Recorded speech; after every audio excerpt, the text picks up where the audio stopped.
राधे राधे। शर्मा जी की कहानी चैनल पर आप सबका हार्दिक हार्दिक स्वागत, अभिनंदन। एक बार कार्तिकेय जी ने भगवान शंकर जी से पूछा कि पिताजी, लोग एकादशी का व्रत क्यों करते हैं, रात्रि जागरण भी करते हैं, द्वादशी के दिन पारण करते हैं, इससे क्या होता है? आप मुझे एकादशी व द्वादशी की रात्रि में जागरण करने का क्या महत्व है, कृपा करके विस्तार पूर्वक बताइए। तब महादेव जी ने कहा कि पुत्र, कलयुग में जो एकादशी का व्रत करते हैं और रात्रि में जागरण करते हैं, उनके करोड़ों जन्मों के किए हुए 4 प्रकार के पाप नष्ट हो जाते हैं। जिसे एकादशी के जागरण में निद्रा नहीं आती और जो उत्साह पूर्वक नाचता एवं गाता है, वह मेरा विशेष भक्त है। मैं उसे उत्तम ज्ञान देता हूँ और भगवान विष्णु मोक्ष प्रदान करते हैं। इसलिए मेरे भक्त को विशेष रूप से जागरण करना चाहिए। जो भगवान विष्णु से वैर करते हैं, उन्हें पाखंडी जानना चाहिए। जो रात्रि जागरण में बारंबार भगवान विष्णु के मुख का दर्शन करते हैं, उनको भी वही फल प्राप्त होता है जो मनुष्य द्वादशी तिथि को भगवान विष्णु के आगे जागरण करते हैं, वे यमराज के पाश से मुक्त हो जाते हैं। जो द्वादशी को जागरण करते समय गीता का पाठ करते हैं, वे भी यमराज के बंधन से मुक्त हो जाते हैं। जो प्राण त्याग हो जाने पर भी द्वादशी का जागरण नहीं छोड़ते, वे धन्य और पुण्यात्मा हैं। जिनके वंश के लोग एकादशी की रात्रि में जागरण करते हैं, वे भी धन्य हैं। जिन्होंने एकादशी को जागरण किया है, उन्होंने यज्ञ, दान, गया श्राद्ध और नित्य प्रयाग स्नान कर लिया। उन्हें सन्यासियों का पुण्य भी मिल जाता है। भगवान विष्णु के भक्त जागरण सहित एकादशी व्रत करते हैं, इसलिए वे मुझे बहुत प्रिय हैं। जिसने वर्धनी एकादशी की रात्रि में जागरण किया, उसने पुनः प्राप्त होने वाले शरीर को स्वयं ही भस्म कर दिया। जिसने त्रिस्पर्शा एकादशी को रात में जागरण किया है, वह भगवान विष्णु के स्वरूप में लीन हो जाता है। जिसने हरि बोधनी एकादशी की रात्रि में जागरण किया है, उसके स्थूल सूक्ष्म सभी पाप नष्ट हो जाते हैं।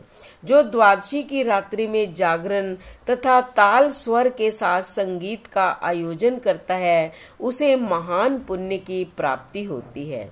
जो एकादशी की रात्रि में भगवान विष्णु के आगे वैष्णव भक्तों के समीप गीता और विष्णु सहस्त्र नाम का पाठ करता है, वह उस परम धाम में जाता है जहाँ साक्षात भगवान नारायण विराजमान है। पुण्य में भागवत तथा स्कंद पुराण भगवान विष्णु को प्रिय है। मथुरा और ब्रज में भगवान विष्णु के बाल चरित्र का जो वर्णन किया गया है, उसे जो एकादशी की रात्रि में भगवान कृष्ण का पूजन करके पढ़ता है, उसका पुण्य कितना है, यह तो मैं स्वयं नहीं जानता। कदाचित भगवान विष्णु जानते हों। पुत्र, भगवान के समीप गीत, नृत्य तथा स्तोत्र पाठ आदि से जो फल होता है, वही कलयुग में श्री हरि के समीप जागरण करते समय विष्णु सहस्त्र नाम, गीता तथा श्रीमद् भागवत का पाठ करने से 1000 गुना होकर मिलता है। जो श्री हरि के समीप जागरण करते समय रात्रि में दीपक जलाता है, उसका पुण्य 100 कल्पों में भी नष्ट नहीं होता। जो जागरण काल में मंजरी सहित तुलसी दल से भक्ति पूर्वक श्री हरि का पूजन करता है, उसका पुनः इस संसार में जन्म नहीं होता। स्नान, चंदन लेप, धूप, दीप, नैवेद्य और तांबुल, यह सब जागरण काल में भगवान को समर्पित किया जाए तो उससे अक्षय पुण्य होता है। कार्तिकेय, जो भक्त मेरा ध्यान करना चाहता है, वह एकादशी की रात्रि में श्री हरि के समीप भक्ति पूर्वक जागरण करे। एकादशी के दिन जो लोग जागरण करते हैं, उनके शरीर में इंद्र आदि देवता आकर स्थित हो जाते हैं।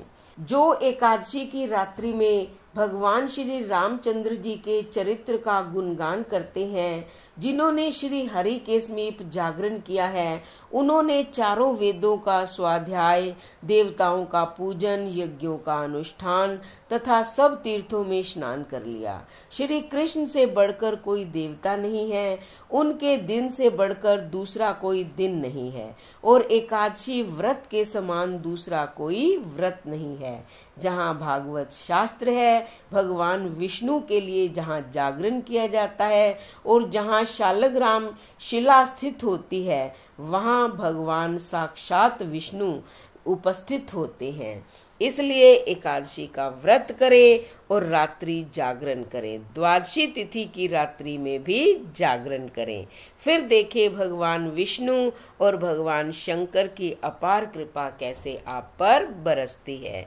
उसके बाद चैनल को सब्सक्राइब करें, लाइक और शेयर करें, कमेंट करें और बेल आइकन के बटन को दबाएं ताकि आपको ऐसी ही धार्मिक वीडियो का नोटिफिकेशन सबसे पहले मिले।